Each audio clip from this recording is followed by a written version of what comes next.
like an over an hour long babble about shut up. I can't get the channel to change. My dad keeps cleaning his thing. I gotta get out of here. I gotta tell him, dude, someone else has gotta watch you. I gotta friggin' go. Because this is getting stupid. I had to go. Well, I know I'm his. Like, you know what? I'm not gonna talk about it. Friggin'. Why should I talk about it to you guys? What do you care? And then somebody's like, why are you living at home? I'm not living. I am his legal caregiver. I have a house in Utah. It's a townhouse. The house is gone. Townhouse she had no idea I bought. But I had a feeling things were going south. So I bought 10 acres, which I completely forgot about during the coma and after the coma.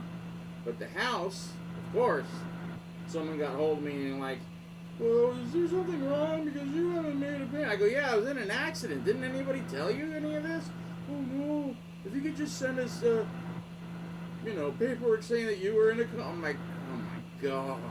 Yeah, I'll get that up to you in a couple of weeks. I promise. I go, can I fax something? Yes. So I faxed them some paperwork, and they go, that'll do. We'll hold it for you until you can make it. I go, I'll make a payment within, I can't remember. I was in the hospital, and I thought I was going to be there 2 months. And then in 2 weeks, I told the guy, the anesthesiologist, I screamed that I was going to effing sue him and the whole hospital and everybody that didn't even work there or even drive by and looked at it. Everybody was getting sued. And 4 days later, I was out on the street. Boom!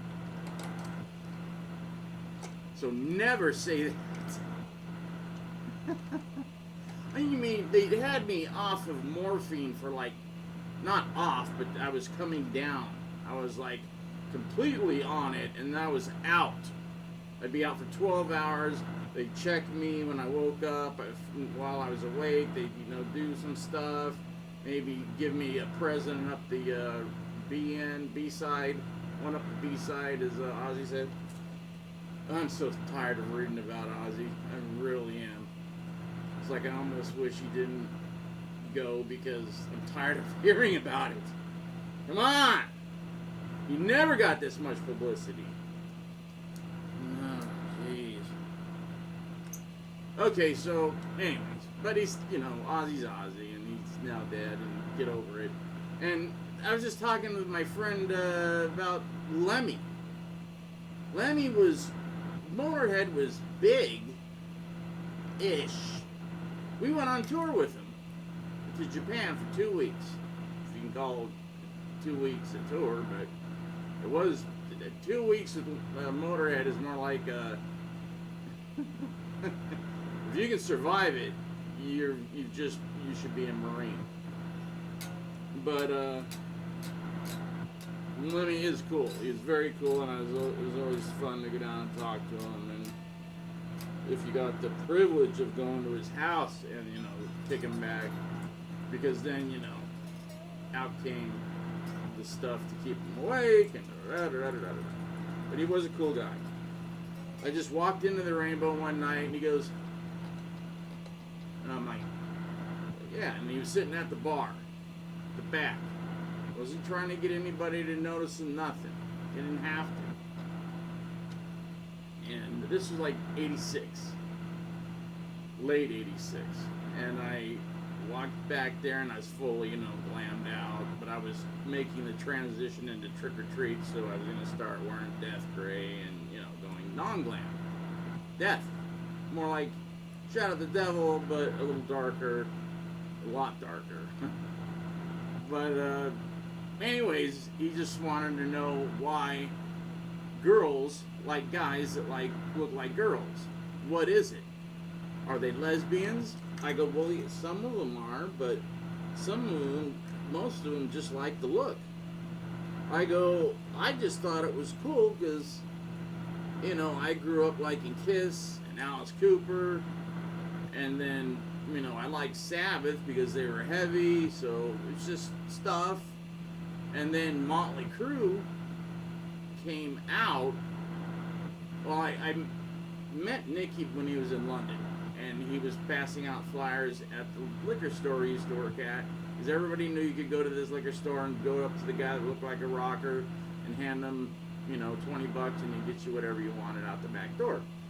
So that became a ritual, and he got to know my name, and then he goes, dude, I'm starting a new band. Really? What's it called? He goes, I don't know yet. We just got our guitars, and we're trying to get this singer, but he's really flaky, so it's a toss-up between these two singers. And it was Vince, and I can't remember the other guy. I'll remember it, because he was in a band. He was actually in a band, and that's why he didn't want to leave. And he wasn't a good singer. Vince was a better singer than the other guy, but the other guy just looked better, looked really cool. But his voice was junk. But who cares, right? I talked too much yesterday. I'm done. I don't even know, because I don't want to play the same stuff, but you know what? I'm going to play the same stuff, probably. Let's see if I'm in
So how that goes crunch, crunch, crunch, and it's got a good warm sound. That Randy Rhoads thing is like buzz, buzz, buzz. And I know, he quadruple tracked. He never got the chance to do it in Quiet Riot because the money was tight, everything was crap, producer was junk, many things, and his rig was not, that good. But then he gets Marshalls, modded Marshalls. He's running a Variac. He's trying to get a huge,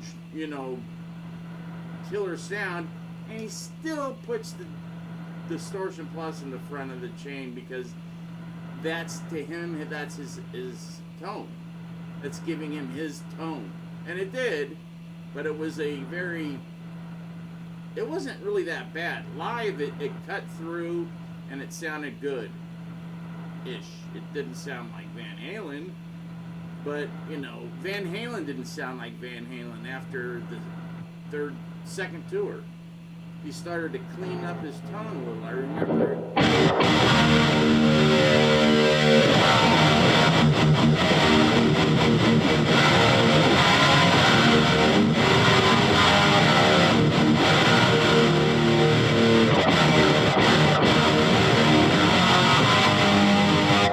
He would just not turn this up all the way so he would get a cleaner sound. I'm like, no. But he was trying to prove to everybody. This was his, I call him Alan Holdsworth phase, where he was out to prove to everybody that he could play clean, and he was a precise player, and he wasn't just doing fireworks and showing off. And I'm like, No, that's what I come here to see. But he did it. And then after Randy died, well, they recorded Fair Warning while they were recording it. I think he was killed. Is that right? I'll have to go back and look at my dates. But Fair Warning was like a shot. Like, look at, hey, we're still heavy as shit, and I can still get that sound. I can even get a better sound, because that sound on friggin' Fair Warning is a heavy ass sound. And then he went straight from that to, but it was a statement on Dive or Down, you know. Okay, now that I did that, I'm gonna, since we decided to do a whole album of friggin' covers, I'm gonna clean it back up and play like a sissy. I mean, because that one song, what is it? Hang 'em High, it was called something else on the first demo. That could have been such a heavy song. And then they had that other one, We Die Young. That should have been on there. That should have been somewhere. But by 1984, all that was gone. It was keyboards, and he would tune down low, but it didn't mean anything. It was just to beef up the sound of the... It was almost like they were getting ready to bring in the guy that was going to cut the balls off the band, Sammy Hagar. Which he did. For me, that's what he did. He came in, chopped the balls off, and now they're like Three Lock Box Band. And if you've never heard that song by Sammy Hagar, that makes, I think it's about Jesus, but I hate it because it's so stupid. But it sounds like that's what maybe you can tell. No one will say anything. No one says anything anymore. They just watch it. They go, oh, neat, or nice sound, or that was cool, or, you know, that hat looks weird. I've gotten that a couple times, or looks like the hat Freddy Krueger would wear. It's the same hat stuff that was on the leather, but the leather one shrunk because I didn't wear it for like 2 years, and I don't feel like stretching it. Because you got to go buy a... Oh, forget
That was really sloppy.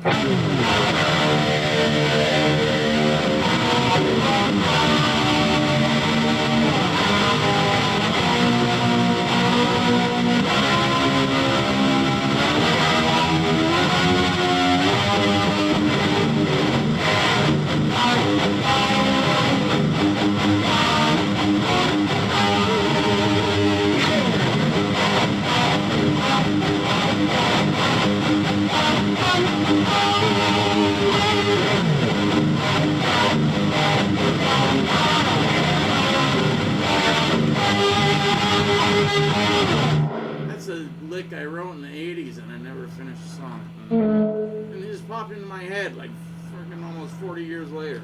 Weird.